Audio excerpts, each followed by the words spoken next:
예, 김계관 북한 외무성 제1부상이 이제 어제 볼튼 보좌관 실명까지 거론하면서 날짜까지 받아놓은 북미 회담에 브레이크를 걸고 나왔죠. 이제 오늘은 이성건 조평통 위원장의 이야기까지 나오면서 어떤 방향으로 흘러가게 될지 여러 가지 이제 또 궁금증이 나옵니다. 전문가 모시고 좀 더 자세한 이야기 나눠보도록 하겠습니다. 한동대 김준영 교수가 나와 있습니다. 네. 어서 오십시오. 안녕하십니까. 예, 오늘 관련된 질문을 하기 위해서 모셨는데 마침 또 이성건 조평통 위원장의 그렇죠. 이야기가 나왔습니다. 네. 다시 한번 정리를 좀 해보면은 엄중 사태에 대해서 이게 해결이 안 되면은 남과 마주 앉기가 어렵다. 그리고 이제 차후 남북 관계는 전적으로 남쪽에 달렸다 이런 이야기였습니다. 네. 어떻게 해석을 할 수 있을까요? 어제 이은 또 하나의 브레이크를 거는 것인데요. 예. 또 생각해 보면 미국은 어떤 의미에서 좀 톤 다운이 좀 됐지 않습니까? 예. 사실 많이 걱정했었는데 미국에서 맞받아칠 경우에는 사태가 좀 심각해질 텐데 어떤 의미에서 미국이 좀 진정을 시켰는데 리비아식 모델을 우리가 네. 생각하고 있는 게 아니라 그렇죠. 트럼프식이다라고 근데 이야기한 한국에 거죠. 대해서도 뭔가 좀 성의를 보이라는 요구 같기도 하고요. 첫 번째. 예. 두 번째는 미국의 반응을 기다리고 얘기한 것 같습니다. 다시 말해서 미국이 전체를 흔들었으면 이렇게 못 나왔을 텐데 예. 오히려 전체에 대한 안정화를 시킨 다음에 그러나 이 기회를 빌어서 남한에도 뭔가를 확실하게 주지시키는 그런 뜻이 좀 있는 것 같습니다. 그렇군요.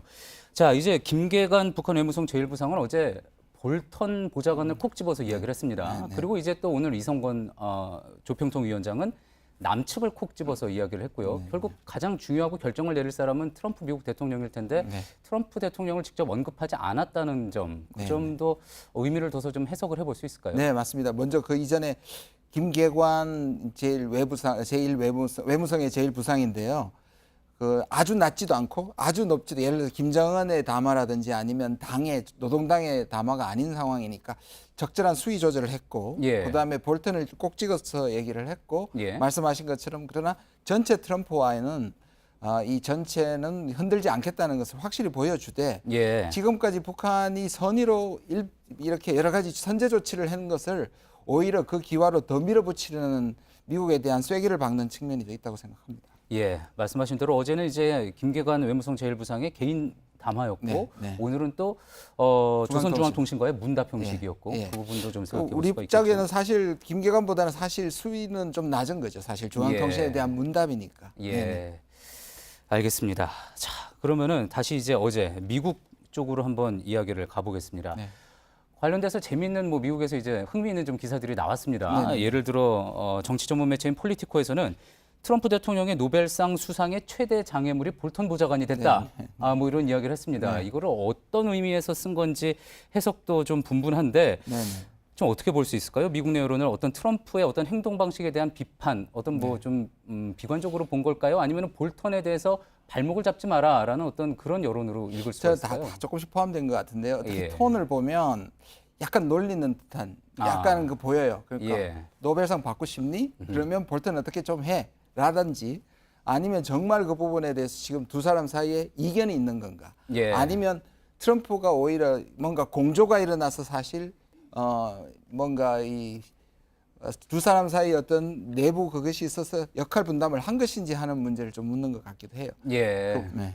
또 하나 이제 나왔던 언론 보도는 볼튼 보좌관이 폭스와 인터뷰를 했습니다. 예, 예. 그러면서 한 얘기가 CBID 완전한 비핵화에 대해서는 물러날 수가 없지만 리비아식 비핵화나 생화학 무기 폐기 같은 얘기는 또 하지 않았단 말입니다. 자, 그러면은 네. 교수님 아까 말씀하셨던 것처럼 미국 입장에서는 약간의 성의를 보인 거다, 좀 물러난 거다 이렇게 볼 수도 있을까요? 예, 그렇게 볼 수 있을 것 같아요. 예. 왜냐하면 CBID 같은 경우에는 북한도 거의 지금 엔드 스테이트로서는 북한도 받아들이고 있는 부분이거든요. 예. 근데 문제는 이제 자꾸 아젠다를 올려서 인권, 그다음에 생화학 무기, 리비아 이런 것들로 북한을 자극했다는 점에서 그 문제를 얘기하지 않으면서 CBID를 얘기했다는 것은 지금까지 어떤 의미에서 트럼프와 백악관의 가장 기본적인 입장으로 다시 돌아갔다라고 예. 생각할 수 있습니다. 네. 그렇군요. 그러면서 이제 저희가 또 앞서도 계속 보도를 해드린 내용이기는 하지만 가장 궁금한 부분 또 이겁니다.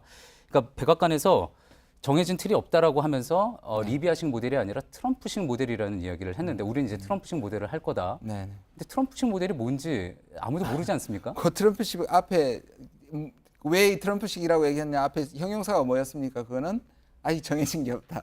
예. 그러니까 정해진 거 없는데 앞으로 어떤 유형이 나오게 되면 아마 트럼프 모델이라고 이름 붙일 가능성은 매우 높아진 것 같아요. 예. 그럼에도 불구하고 지금 얘기하는 것은 리비아식은 아니다라는 데 방점. 그 부분을 강조하기 그걸 위한 강조. 거. 그러니까 적어도 폼페이오가 가서 북한이 어떻게 반응했는지 기억해 보시면 새로운 제안을 가지고 왔다. 예. 그리고 만족할 만한 합의였다고 얘기한 것은 예. 그것은 미국이 어떤 북한에 주는 일종의 보상책일 수도 있다고 생각합니다. 예.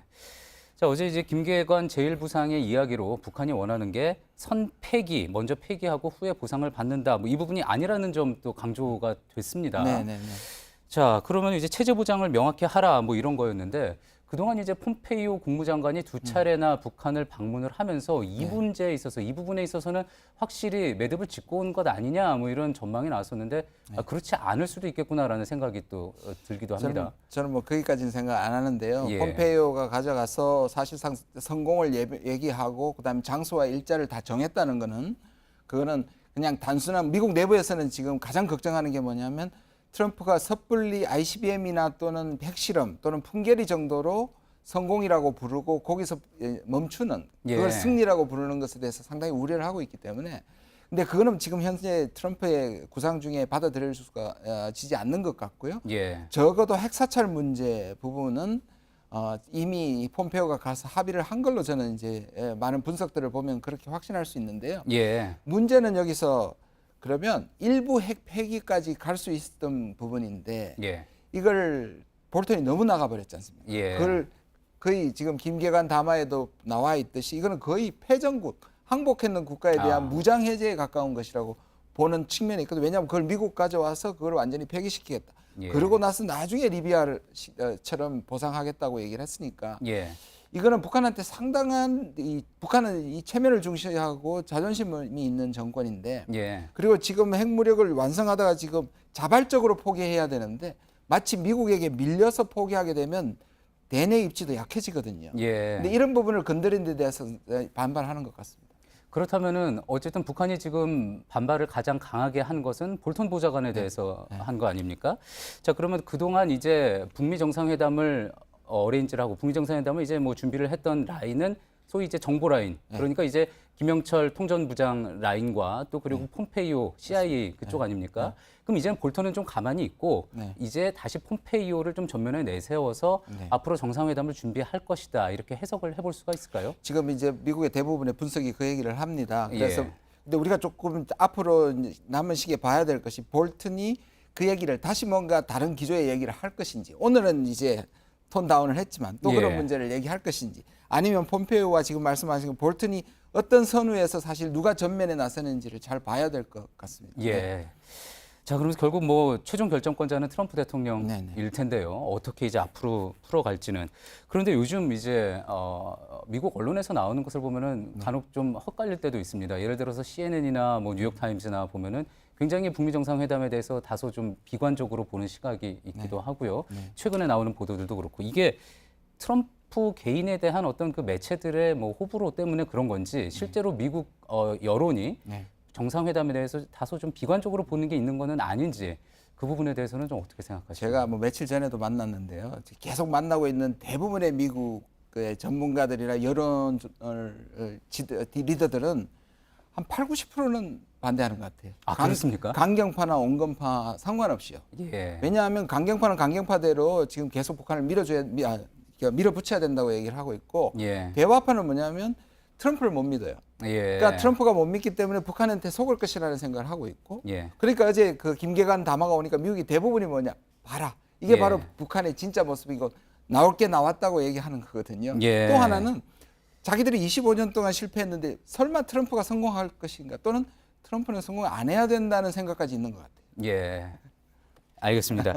저 앞서 이제 첫 질문 했을 때 오늘 이제 이성건 조평통위원장의 그런 이야기가 나온 거는 남측에서도 좀 성의를 보여라 이렇게 해석이 된다 말씀을 하셨는데 오늘 일단 뭐 문재인 대통령은 우리가 좀 더 중재자 역할을 확실하게 하겠다 뭐 이런 이야기를 했습니다. 혹시 좀 더 우리가 뭐 우리에게 어떤 거를 요구한다 뭐 이렇게 좀 볼 수가 있을까요? 사실 우리가 너무 모든 것이 잘 되다 보니까 조금 약간 둔감했던 부분이 있는 것 같아요. 물론 예. 북한이 요구하는 걸 다 들으라는 얘기가 아니라 적어도 좀 세밀하게 접근을 했을 필요가 있는데요. 또 반면에 예. 저는 이 부분이 굉장히 나중에 긍정적으로 작용할 수 있다고 생각합니다. 다 한번 돌아보게 하고 그다음에 이것이 그렇다고 해서 우리가 지금 북한이나 미국을 가지고 완전히 움직일 수 있고 그걸 막 이렇게 끼어들어서 간섭할 수 있는 위치는 아니거든요. 예. 그럼에도 불구하고 지금 이 사실 사이에서 우리의 중재자 역할이 좀 부각된 측면이 있으니까 좀 그런 면에서 우리가 잘 이것을 세밀하게 좀 이끌고 가야 된다고 생각합니다. 예. 오늘 말씀 여기까지 듣겠습니다. 한동대 김준형 교수였습니다. 말씀 감사합니다. 네, 감사합니다.